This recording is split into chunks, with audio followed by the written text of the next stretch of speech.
Alhamdulillah, wassalatu wassalamu ala Rasulillah wa ala alihi wa sahbihi wa man walah.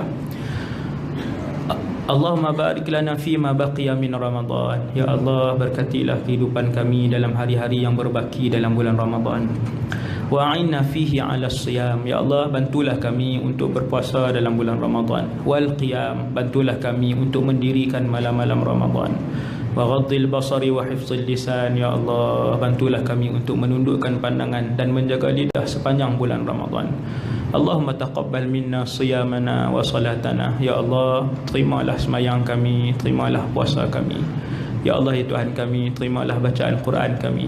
Ya Allah, ya Tuhan kami, terimalah zikir kami dalam bulan Ramadan. Ya Allah, ya Tuhan kami, terimalah sedekah-sedekah kami dan i'tikaf kami dalam bulan Ramadan. Ya Allah, ya Tuhan kami, Kau bukakanlah juga hati anak-anak kami untuk beribadah dalam bulan Ramadan. Ya Allah, ya Tuhan kami, bukakanlah juga hati ibu dan ayah kami untuk beribadah dalam bulan Ramadan. Ya Allah, bukakanlah hati suami dan isteri kami untuk mereka juga beribadah dalam bulan Ramadan. Rabbana atina fid dunya hasanah wa fil akhirati hasanah wa qina adzabannar. Sallallahu ala sayyidina Muhammad wa ala alihi wasallam. Walhamdulillahirabbil alamin.